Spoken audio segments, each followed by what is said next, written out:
Bonjour mon frère, bonjour ma sœur, j'espère que vous allez bien. Encore une nouvelle émission, encore un nouvel enseignement. Et je sais que mon frère, ma sœur, au travers de ces enseignements, vous montez échelon par échelon et vous montez de gloire en gloire au nom de Jésus-Christ. Dans ce nouveau chapitre, nous allons parler des onctions particulières. Ceux qui parmi nous sont dans le ministère et prêchent la foi se limitent quelquefois eux-mêmes en pensant qu'il existe un seul type de ministère. Or, nous avons besoin de tous les ministères. Il nous faut apprendre à les apprécier tous. Bien entendu, ces ministères se trouvent principalement dans Éphésiens chapitre 4 au verset 11. Et vous avez le verset sous vos yeux.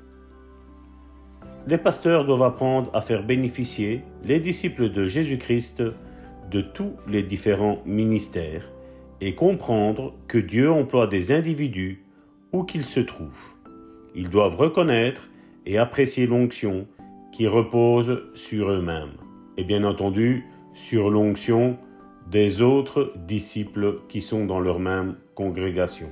Vous savez mes frères et mes sœurs, bien souvent, je le déplore fortement, c'est que bien souvent on s'appelle disciple de Jésus-Christ juste pour aller s'asseoir à l'église, juste pour faire une tâche à l'église.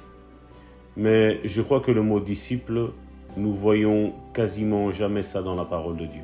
Bien entendu, il y a des tâches qu'il faut faire dans l'église telles que le nettoyage, ranger, remise en ordre, etc. Mais vous savez, être disciple, c'est bien plus qu'aller à l'église et que de faire ces tâches. Tâches, comme je dis, que je ne dénigre pas. Jésus, c'est ce qu'il nous a enseigné dans Marc chapitre 16, du verset 17 à 18, qui nous dit « Voici les miracles qui accompagneront ceux qui auront cru. En mon nom, ils chasseront des démons, ils parleront de nouvelles langues, ils saisiront des serpents. S'ils boivent quelques breuvages mortels, il ne le fera point de mal.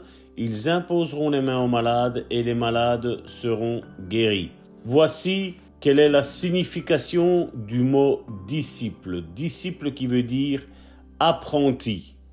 Et donc je ne crois pas qu'on est apprenti pour rentrer dans une église, s'asseoir dans une église, écouter et sortir de l'église. Non, je ne pense pas que c'est ce que Jésus voulait dire. Pour ma part, je suis persuadé que Dieu va se servir de personnes de façon toute particulière en ces temps-ci.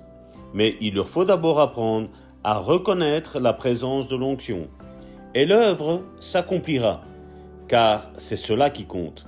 Acceptez-la et louez Dieu pour cette onction où qu'elle se manifeste. Regardez ce témoignage d'un homme de Dieu.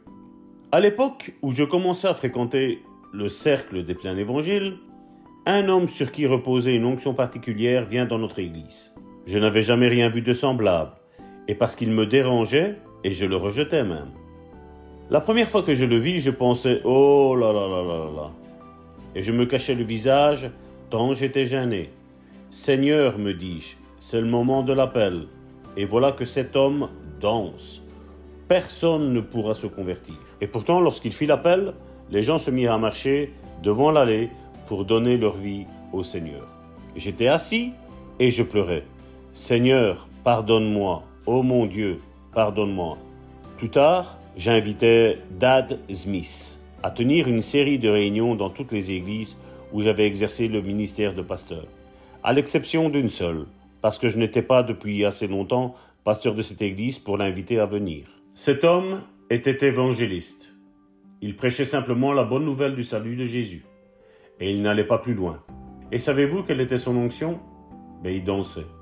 Par sa danse, il attirait les gens jusqu'à l'autel. Oui, Old Dead Smith lançait son appel en dansant. Lorsque je l'ai vu pour la première fois, il avait 63 ans. Et lorsqu'il vint prêcher dans mon église, il avait plus de 70 ans. Ma première réaction fut de me dire qu'il pourrait plaire à des gens sans instruction. Mais il atteignit les gens de la bonne société. Des hommes de loi, des banquiers, des médecins et des juges se convertirent et même le maire d'une ville vint au salut. Il dansait et ce faisant, il invitait les gens à s'avancer jusqu'à l'autel. Et l'onction reposait sur lui. On pouvait voir quand l'onction descendait sur lui. Et pourtant, tout commençait de la manière la plus naturelle. Il disait à sa fille, « Inès, joue quelque chose. » Et Inès se mettait à jouer un morceau. Et il commençait à danser naturellement. Il pouvait ainsi danser quelques instants, et alors, l'Esprit de Dieu s'emparait de lui. L'onction descendait de manière tellement extraordinaire que la foule elle-même était consciente. Les pécheurs retenaient leur souffle et pouvaient constater que quelque chose était soudainement descendu sur lui. C'était comme une fête, une manifestation de puissance et une réelle bénédiction qui attirait les gens à l'autel. Voilà le secret de Dad Smith.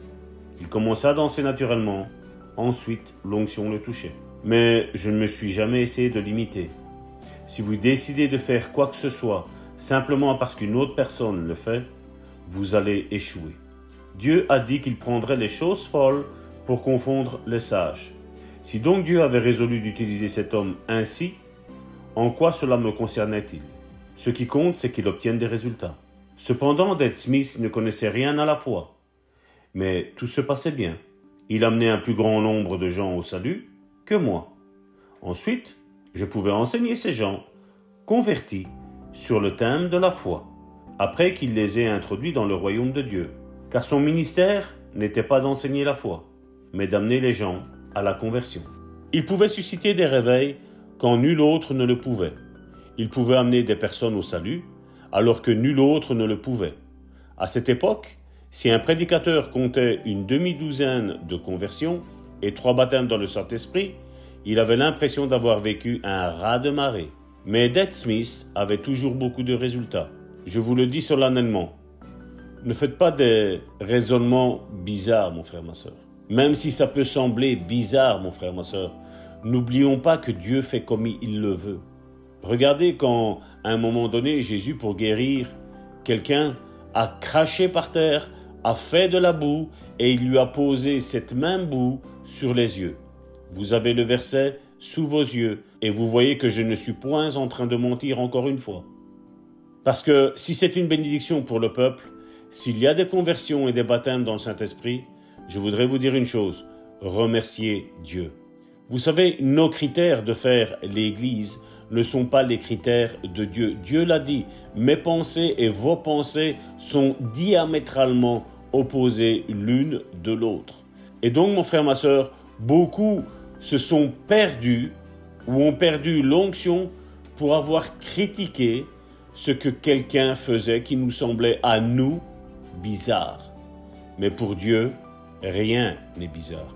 Si Dieu nous demande de faire quelque chose, faisons-le comme lui le demande et peu nous importe ce que les autres pensent.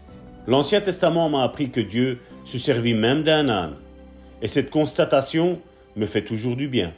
Car je pense que si Dieu a pu se servir d'un âne, il pourrait sûrement se servir de moi aussi. Laissez Dieu vous utiliser comme bon lui semble. Et soyez pleinement vous-même.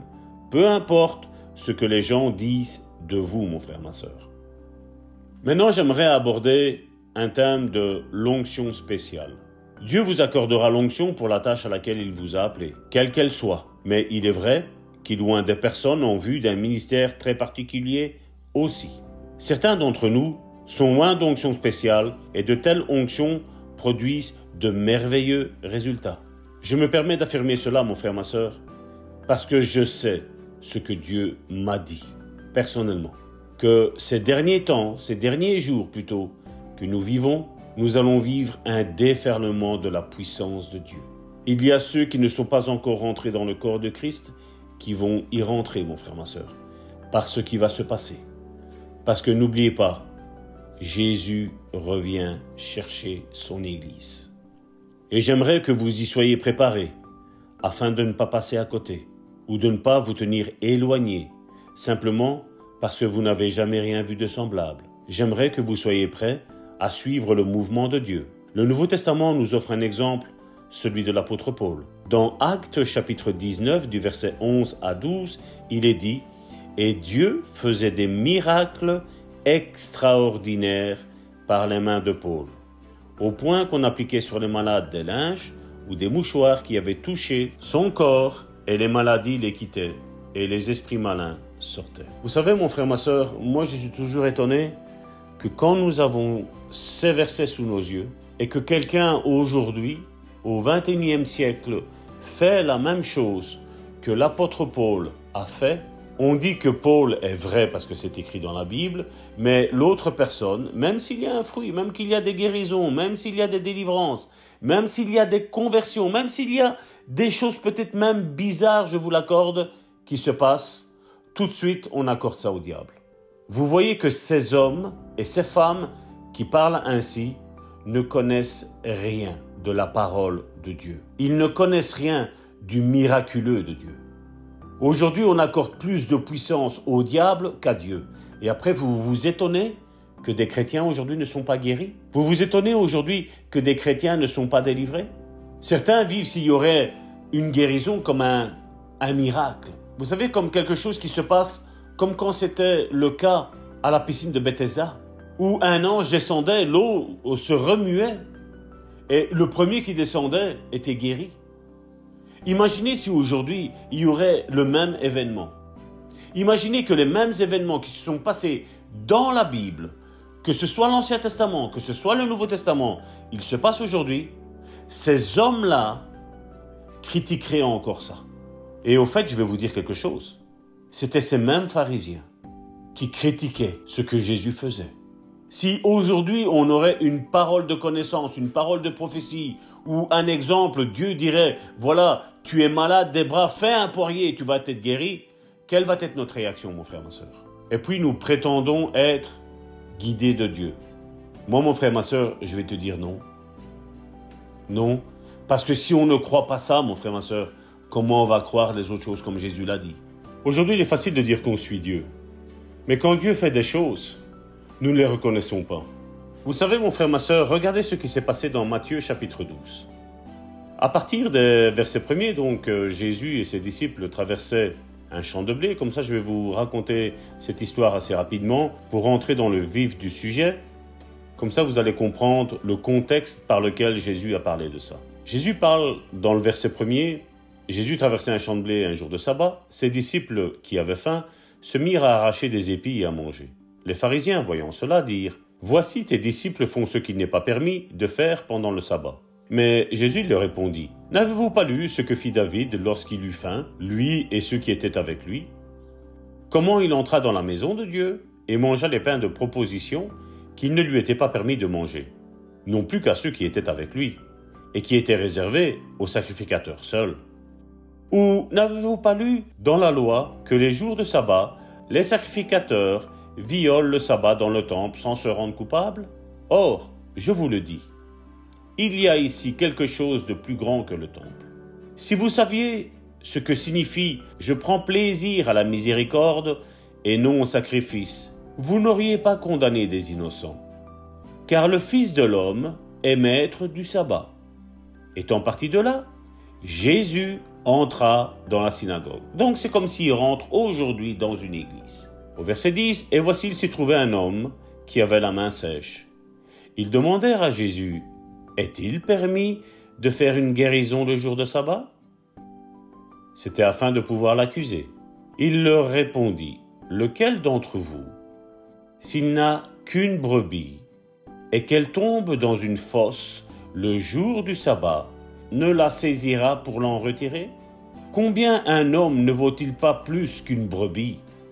Il est donc permis de faire du bien les jours de sabbat. » Alors il dit à l'homme, « Étends ta main. » Il étendit, et elle devint saine comme l'autre. Les pharisiens sortirent, et ils se consultèrent sur les moyens de le faire périr. Mais Jésus, l'ayant su, s'éloigna de ce lieu. Une grande foule le suivit.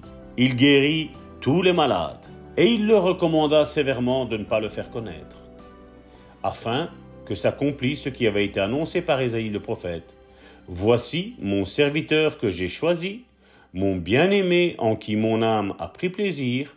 Je mettrai mon esprit sur lui et il annoncera la justice aux nations. Il ne contestera point, il ne criera point et personne n'entendra sa voix dans les rues.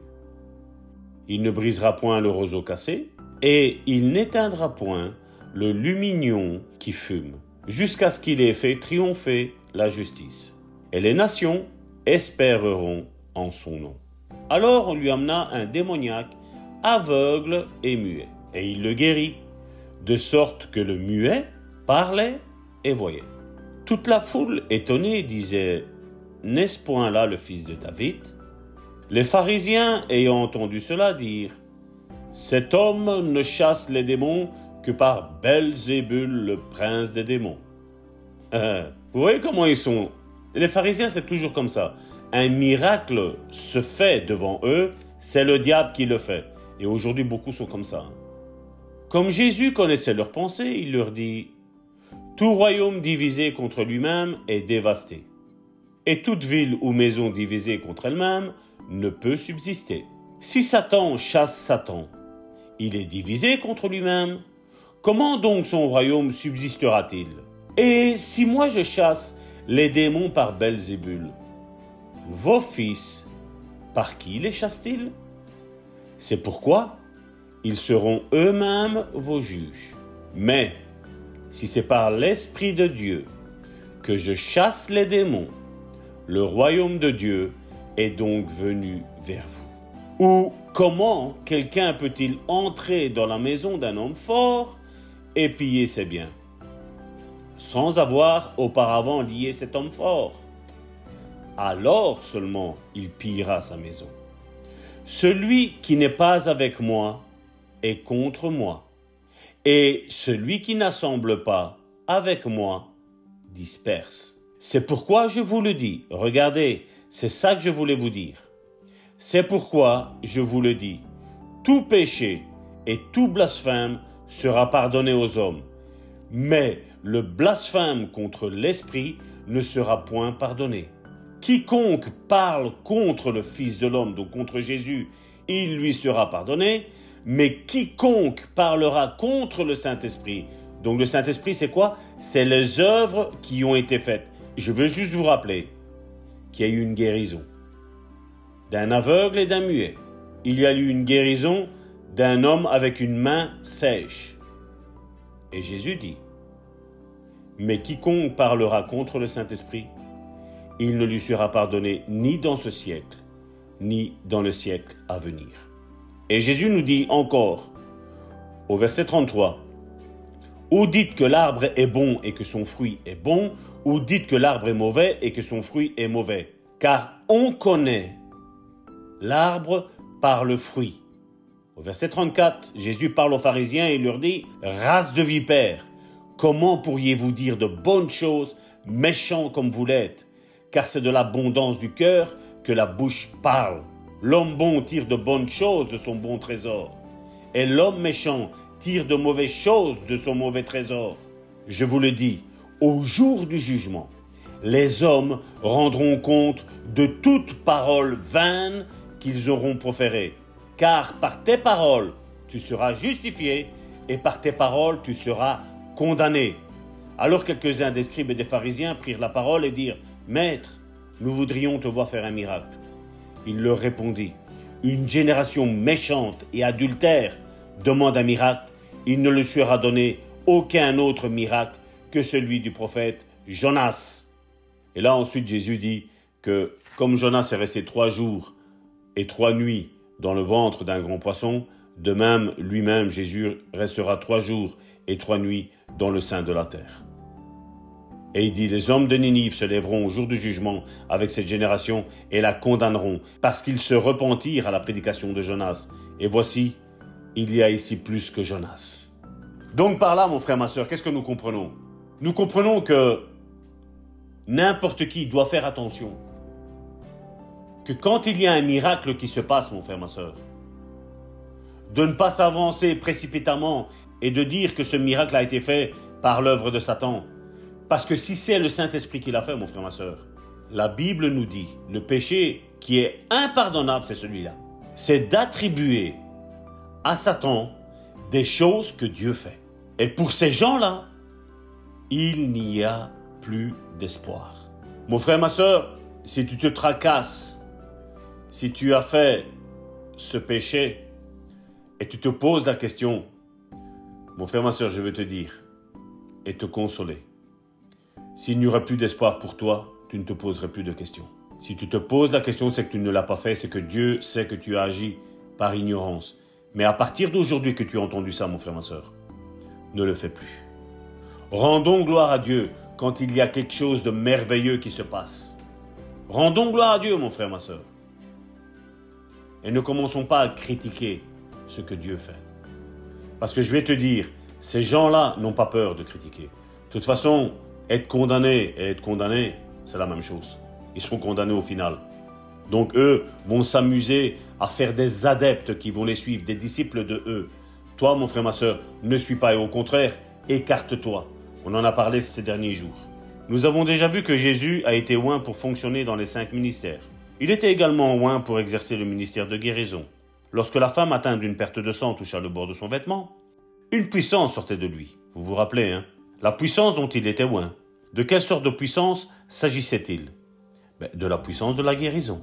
Mais Jésus n'imposait pas toujours la main aux malades. Et les gens ne touchaient pas toujours son vêtement. Il exerçait ce ministère auprès du peuple de différentes façons. Et ce n'est pas à nous à dire qu'il faut faire comme ci ou il faut faire comme ça. D'ailleurs, nous avons prêché à l'église Le Bon Samaritain en Belgique que Jésus n'imposait quasiment jamais les mains pour une guérison. Il parlait à l'autorité, à l'esprit qui tourmentait les personnes.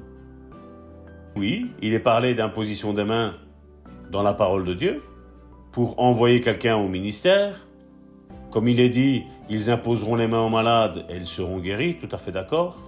Et on le voit que l'imposition des mains concernant les malades, elle est donnée où? C'était dans Jacques, qui nous dit si quelqu'un est malade, qu'il appelle les anciens, que les anciens prient pour lui, qu'il lui impose les mains, s'il a commis des péchés, ils lui seront pardonnés, et le malade, il sera rétabli, il sera guéri. C'est dans ce cadre-là. Aujourd'hui, on attend toujours des prières extrêmement longues.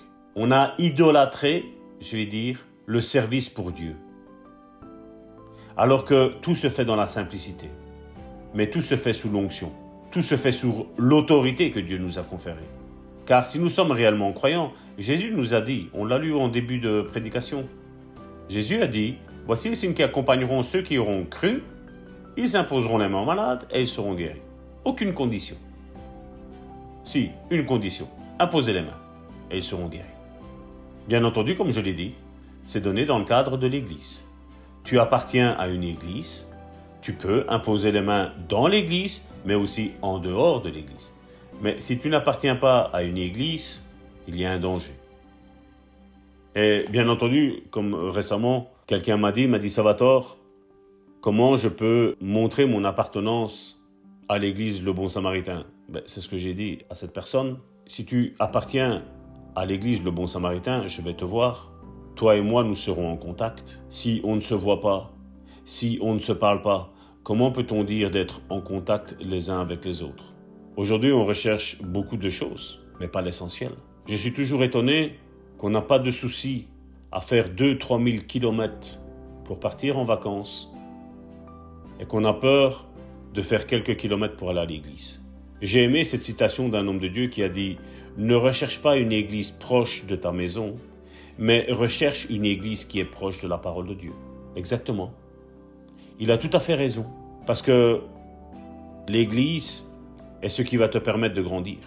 Et bien entendu, c'est comme, je n'aime pas trop parler de ça, mais il faut quand même en parler. Imaginons que l'église de Bon Samaritain, donc comme je vous l'ai déjà dit, je ne suis pas rémunéré par l'église. Je n'ai aucun salaire, d'ailleurs le membre des staffs peuvent vous le dire. Vous pouvez envoyer un mail et la secrétaire va vous répondre. Je suis pasteur de cette église-là, je ne prends pas un centime d'euro pour exercer le ministère que j'ai. Parce que je ne veux pas. Je ne veux pas pour la simple et bonne raison, je ne veux pas que mon évangile, celui que je prêche, celui que Jésus m'a confié, soit édulcoré par la couleur de l'argent. Je ne veux pas prêcher en ayant peur que si je suis un peu trop dur avec les fidèles, ils quittent l'église et après mon salaire, il est en porte-à-faux. Non. Je dis ce que la parole de Dieu dit. Je n'ai pas à rougir, j'annonce ce que la parole de Dieu dit. Il n'y a personne qui me soudoie à dire ceci ou à dire cela. Non. Je sais trancher la parole de Dieu. Et comme je l'ai déjà dit, si mes enfants fauteraient, mon épouse fauterait ou moi je fauterais, il faut que l'Église sache trancher en dehors de tous les liens d'amour que nous avons. Parce que l'amour ne passe pas après la vérité. La vérité passe avant tout. Et l'amour passe après. Parce que nous sommes dans l'amour à partir du moment où nous avons la vérité. Mais si nous n'avons pas la vérité, nous n'avons pas l'amour. Parce que Dieu, il n'y a aucun mensonge. D'ailleurs, Jésus l'a dit, le père du mensonge, c'est le diable. Comment pouvons-nous mentir et prêcher un faux évangile, c'est mentir, et prétendre être avec Dieu? C'est incompatible. C'est incompatible, mes frères et mes sœurs. Incompatible. Comme je vous le disais dans Jean chapitre 9 au verset 7, une certaine fois, Jésus a craché sur le sol, il a fait de la boue, il les appliqua sur les yeux d'un aveugle, et lui dit, va au réservoir de Siloé. Il y alla, se lava, et se retournant, voyant clair. N'oublions pas qu'il a été là-bas, ne voyant pas clair. Mais à partir du moment où il a été jusque là-bas, qu'il s'est lavé, donc il y avait un acte de foi, il a mis sa foi en action. Il aurait pu très bien dire, mais Jésus, encore je ne vois pas. Jésus lui a dit, va au réservoir de Siloé. Et instantanément, on voit l'acte d'obéissance, l'acte d'amour. L'obéissance, l'amour et la foi sont liés, mon frère, ma soeur. Croyez-vous que Jésus ait agi ainsi parce qu'il avait passé ses nuits à essayer d'imaginer quelque chose de différent? Non, bien sûr. Il fut soudain oint de l'Esprit de Dieu et Dieu emploie les méthodes très diverses et des fois elles sont même bizarres. Peu importe. Ce qui compte, c'est que Dieu soit là, premièrement, et deuxièmement, que le miracle arrive. Une autre fois, on amena à Jésus un homme sourd qui avait du mal à parler. On le voit dans Marc chapitre 7 au verset 35. La Bible rapporte que Jésus mit ses doigts dans les oreilles du sourd et il toucha la langue avec sa propre salive. Et il nous est dit dans Marc chapitre 7 au verset 35, aussitôt ses oreilles s'ouvrirent et sa langue se délia et il parla très bien. À votre avis, pourquoi Jésus agit ainsi avec cet homme? Avait-il pensé, bon, je vais cracher sur le sol et j'ai appliqué la boue sur les yeux de l'aveugle, je vais encore essayer de voir si cela marche? Non, il ne faisait pas ce genre de calcul. Il n'existe pas beaucoup de références à ce propos, mais je suis sûr qu'il eut recours à ce genre d'action bien plus souvent que nous le rapporte la parole de Dieu. Parce que la Bible nous le dit, qu'il y a eu des miracles dans la parole de Dieu, que tous ne sont pas inscrits, ou sinon tous les livres de la terre ne seraient pas suffisants pour les énumérer. Oui, Jésus, il a agi parce que l'onction était présente à cet effet. Et lorsqu'une action se fait sous l'onction, le résultat est là. La Bible nous relate bien peu d'actions de Jésus. C'est ce que Jean chapitre 21 au verset 25 nous est dit, et dont je vous parlais juste à l'instant. Jésus a fait encore beaucoup d'autres choses. Si on les écrivait en détail, je ne pense pas que le monde pût contenir les livres qu'on écrirait. Je ne pratique pas toutes les façons de faire de Jésus lorsque j'exerce le ministère de guérison. Je ne crache jamais sur personne, je vous l'assure. Mais il se pourrait bien que quelqu'un exerce ainsi son ministère. Si l'onction est là à cet effet et qu'il y ait un résultat au final, pas de souci pour moi, mon frère, ma soeur. Mais si on crache sur une personne et il n'y a rien, là je me poserai des questions, mon frère, ma soeur. Là oui. D'ailleurs, nous avons des écrits de certaines assemblées de Dieu en Amérique qui sont totalement différentes de ce que nous vivons ici en Europe. Les assemblées de Dieu en Amérique nous ont relaté qu'il y a eu des faits comme ça qui ont été faits. Parce que les assemblées de Dieu en Amérique croient en la guérison, croient en la délivrance. Nous ici aussi, en Europe on y croit, mais de loin. C'est de temps en temps. Si ça se passe absolument par moi, ok, pas de souci. Mais si ça se passe par un autre, non, là ils ont des doutes. Donc, excusez-moi de parler comme ça, mais c'est comme ça qu'ils raisonnent. Je connais leur raisonnement, je sais comment ils sont. Parce que j'y ai fait partie et je connais très très bien leur raisonnement. Je connais très bien tout ce qui se dit. Donc mon frère, ma sœur, si ça arrive et qu'il y a un but, comme je l'ai dit, nous n'avons pas à avoir peur. Vous savez, un homme de Dieu disait, au premier temps du mouvement des Assemblées de Dieu en Amérique, un pasteur que je connaissais agissait ainsi et je n'ai jamais vu quelqu'un obtenir autant de résultats que lui. Non, personne. J'ai assisté à des réunions tenues par Smith Wigglesworth, par Raymond Ritchie, par Charles Price, par la sœur aimée Semper McPherson.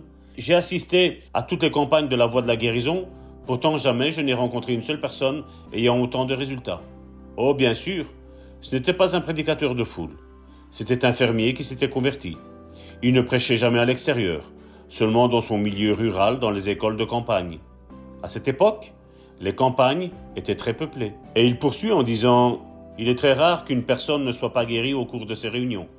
J'étais debout à ses côtés, il appliquait toujours de la salive sur les malades, sur chacun en particulier. Il crachait dans sa main et mettait la salive sur chacun de ceux qui venaient à lui. C'était sa façon d'exercer son ministère. Un jour, on lui amena un homme. Je n'étais qu'à quelques mètres de là, un adulte d'une 40aine d'années. Son bras gauche était tout à fait normal, mais son bras droit n'était qu'un petit moignon d'une 20aine de centimètres. Se balançant à l'extrémité de son épaule, ce fermier cracha dans sa main et frotta de sa salive ce bras atrophié, que je vis grandir pour atteindre la longueur du bras normal. Il en fut de même pour la main. Ce même frère me dit encore, si quelqu'un avait des maux de tête, il crachait dans sa main et lui appliquait sa salive sur le front. Ou si une autre personne souffrait de l'estomac, il crachait dans sa main et appliquait la salive sur ses vêtements au niveau de l'estomac. Il faisait la même chose pour un mal de genou et tous étaient guéris. Pourquoi ? Parce que Dieu lui ordonnait d'agir ainsi. On ne peut pas vraiment contester ce genre de méthode. Aucun d'entre nous n'exerce son ministère de la manière dont Jésus exerça le sien. Parce que nous n'avons pas tous les mêmes fonctions qu'il exerça lui-même. Mais il se peut que quelquefois nous soyons conduits à agir comme lui, en utilisant les méthodes qu'il a utilisées. Un pasteur disait, il m'est arrivé de sentir l'onction descendre sur moi pour que je fasse quelque chose d'inhabituel, pendant la prière, pour les malades.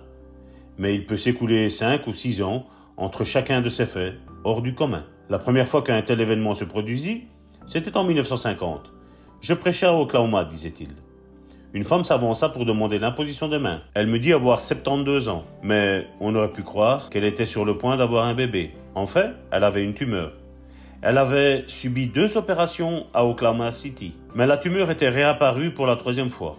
Les médecins ne voulaient pas pratiquer d'autres opérations car ils disaient « Nous avons le sentiment que vous pouvez vivre encore quelques années si vous ne subissiez pas d'autres opérations. Il vous reste encore probablement quelques années à vivre. » Cette personne me dit « 18 mois se sont écoulés et vous pouvez voir cette énorme tumeur. » Eh bien, répondis-je, n'est-ce pas merveilleux que nous ayons des renseignements précis? Il a pris vos maladies et vos infirmités et les a portées au bois du calvaire. La guérison, ma sœur, est à vous.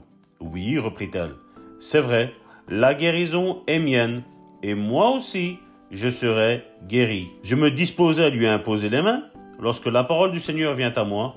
Frappe-la à l'estomac avec ton poing. Mon frère, ma sœur, ne fronce pas des yeux. Je ne ferai pas ça, excepté si le Seigneur me le dit. Et c'est ce que cet homme de Dieu a fait. Dans mon fort intérieur, je pensais, Seigneur, tu vas me faire avoir des ennuis. Tu imagines frapper des femmes à l'estomac avec mon poing? J'ai pas très envie de le faire. Si vous commencez à contester de la sorte, l'onction vous quittera. Elle s'en ira comme s'envole un oiseau qui se serait posé sur votre épaule. Et l'onction me quitta. Après qu'elle m'eut quitté, je pensais, bon, je vais continuer à exercer le ministère par l'imposition des mains. J'imposais de nouveau les mains à ces personnes et l'onction revint en même temps que la parole du Seigneur. Frappe-la à l'estomac avec ton poing. Je conclus qu'il valait mieux marquer un temps d'arrêt pour m'expliquer devant la foule avant de mettre cet ordre divin à exécution. Et j'exposais à l'auditoire ce que le Seigneur m'avait dit de faire. Puis je donnai à cette malade un coup de poing dans l'estomac. Dieu et des centaines de personnes furent les témoins de ce qui se passa. L'estomac se dégonfla avec la rapidité d'un ballon piqué par une épingle. Et cette femme serra sa robe devenue trop grande contre elle et s'écria « Mais c'est parti !»« Oui, bien sûr, fis-je. » Puis elle me regarda d'un air quelque peu interloqué et me dit « Je ne sais pas où c'est parti. Moi non plus, répondis-je. Où la tumeur s'en est-elle allée? Elle avait tout simplement disparu. Merci Seigneur. Ce fut ma première expérience dans ce domaine. Mais je ne me mis pas à donner des coups de poing dans l'estomac à tout propos, en raison du fait que j'avais reçu l'onction pour faire cette seule et unique fois cette circonstance. Sans l'onction, il ne se serait rien produit, et j'aurais même pu avoir des ennuis. Au cours des années, le Seigneur me dit à plusieurs reprises « Donne-leur un coup de poing ». Et quand j'ai obéi à cet ordre, j'ai toujours vu les gens instantanément guéris. Il y a quelques années, alors que j'exerçais mon ministère à Atlanta en Géorgie, l'Esprit de Dieu me conduisit à appeler une personne qui souffrait de graves difficultés auditives dans une oreille. Lorsque cet homme s'avança devant l'estrade, l'Esprit me dit de le frapper. Je le frappai sur le côté de la tête et il se fit un bruit semblable à celui que fait un fusil lorsque le coup est parti. Quand on l'interrogea à ce sujet, il répondit « Je ne sais pas ce qui s'est passé, je n'ai pas eu mal, j'ai eu l'impression qu'il me donnait une petite tape. » Mais son oreille sourde fut complètement dégagée. Puis, et j'ignore toujours pourquoi, j'ai prononcé ces paroles. Je sentis soudain une onction qui me fit dire « Descendez l'allée en courant ». Et cet homme s'exécuta. Il n'avait pas couru depuis 20 ans. Peu de temps après, alors qu'il changea ses vêtements et se préparait à venir à la réunion, il appela sa femme. « Regarde, regarde !» Toutes ses varices avaient totalement disparu. Il est bien évident que les gens ne peuvent pas être guéris d'un seul fait de descendre une allée en courant, mais lorsque l'onction est présente, la guérison se manifeste. Gloire à Dieu. Il n'y a pas très longtemps, je donnais un cours l'après-midi dans notre séminaire de guérison. Et au moment où j'allais mettre un terme à la réunion, en vision, je me vis frapper quelqu'un dans le dos, juste au-dessus du rein, avec le poing. Tout ce que je vis, c'était le dos de cette personne. Ce quelqu'un portait un jeans bleu, et je crus qu'il s'agissait d'un homme. Et je dis tout haut, Dieu me demande d'exercer mon ministère auprès d'une personne dont les reins droits ne fonctionnent pas du tout. Le gauche, pas beaucoup, mais c'est le rein droit qui est le plus atteint. Une femme vint sur le devant et elle portait le même jeans bleu que j'avais vu. Et je dis, maintenant, je vais faire ce que je me vis faire. J'ignorais tout de sa vie et sa condition physique, mais je lui donnais un coup de poing juste au-dessus des reins. C'était une étudiante dont on s'occupait dans la cité de la foi. Ces médecins étaient inquiets à propos de ce rein, car ils avaient prévu de pratiquer une biopsie, car ce rein ne fonctionnait pas du tout. Lorsque cette étudiante leur raconta ce que Dieu m'avait ordonné de faire, son médecin rempli d'esprit déclara « Nous allons différer l'intervention ». Mais elle ne fut jamais opérée, car le rein droit se remit à fonctionner parfaitement. J'ai vu tout cela en esprit. L'onction de prophète entraîne beaucoup de choses dans son sillage. Dieu soit loué pour cette onction. Et je crois que dans ce domaine d'onction, nous allons vivre des réalités inconnues jusqu'alors. Un prédicateur africain l'appela Ong. Et dans l'Ancien Testament, on parlait en effet d'Ong, ce qui est une sorte d'onction. Quelqu'un demanda à ce prédicateur « Mais de quoi parlez-vous toujours? Qu'est-ce que c'est ?»« Eh bien, j'ignore ce que c'est, mais je sais quand ce n'est pas là, » répondit-il. Et je suis tout à fait de son avis. Il se peut fort bien que nous ne sachions pas ce que c'est, mais nous savons bien que ce n'est pas là. Et il est quelquefois parfaitement évident que l'onction n'est pas là, non seulement dans notre prédication, mais aussi dans notre chant, dans notre façon d'exercer notre ministère. Dieu veut en ces jours susciter une puissante armée, équipée de sa puissance et de son esprit, sur laquelle il puisse faire descendre son onction. Cherchez le Seigneur pour savoir quel est votre ministère. Êtes-vous à la place où il faut que vous êtes? Avez-vous sur vous l'onction qui devrait être la vôtre pour l'exercice de cette fonction précise? Ou bien n'êtes-vous qu'un opportun? Sans doute avez-vous le désir de faire quelque chose pour Dieu, mais vous ne savez pas où est votre place. Alors vous pensez, eh bien je travaille, pour le Seigneur, cela me suffit. Non, cela ne suffit pas. Vous a-t-il appelé, oui ou non? Et la deuxième question que vous devriez vous poser, l'onction repose-t-elle sur vous? Voilà mon frère, ma sœur, vous savez, Jésus a dit « Ce que je vois faire au Père, je fais ». Et si aujourd'hui, il y a beaucoup de choses qui sont faites au sein du peuple de Dieu, parce que certains maintenant pourraient dire « Voilà, maintenant je vais m'amuser à cracher, je vais m'amuser à mettre mes doigts dans les oreilles des personnes, je vais m'amuser à donner des coups de poing parce que voilà, le pasteur Salvatore l'a dit ». Je vais vous dire, ça ne fonctionne pas. Jésus a dit « Ce que je vois faire au Père, je fais ». Si Dieu ne te montre rien, si Dieu ne te dit rien, tu ne fais rien. Mais si Dieu te parle, agis en conséquence, mon frère, ma soeur. Oui, mon frère, ma soeur, agis en conséquence parce qu'il y a quelque chose qui va se passer. Comme nous l'avons vu là, il n'avait pas pensé que c'était une formule magique. Il n'avait pas pensé que c'était un rituel. Quel est l'homme qui va dire, ben voilà, si je vais donner un coup de poing dans le ventre de celui-là et il n'y a rien qui se passe, mais qu'est-ce qui va se passer après? Je vais perdre toute ma crédibilité. Mais je vais vous dire que si nous entendons la voix de Dieu réellement, mon frère, ma soeur, et que nous ne nous mettons pas le Saint-Esprit à tout bout de champ, où nous pensons que c'est tout le temps le Saint-Esprit qui nous dit des choses, alors que ce sont les émotions, mon frère, ma soeur, je vais te dire une chose, mon frère, ma soeur. Dieu va agir, parce que quand Dieu dit quelque chose, et tu fais ce pourquoi il te demande de le faire, ben crois-moi bien, il y a un miracle, il y a une guérison qui est derrière tout ça, mon frère, ma soeur. Oui, il y a un miracle, il y a une guérison qui va se passer. Il y a un miracle et une guérison qui va se prodiguer, mon frère, ma soeur. Alors n'hésite pas, fais ce pourquoi Dieu t'a appelé, mon frère, ma soeur. Recherche la face de Dieu, mon frère, ma soeur.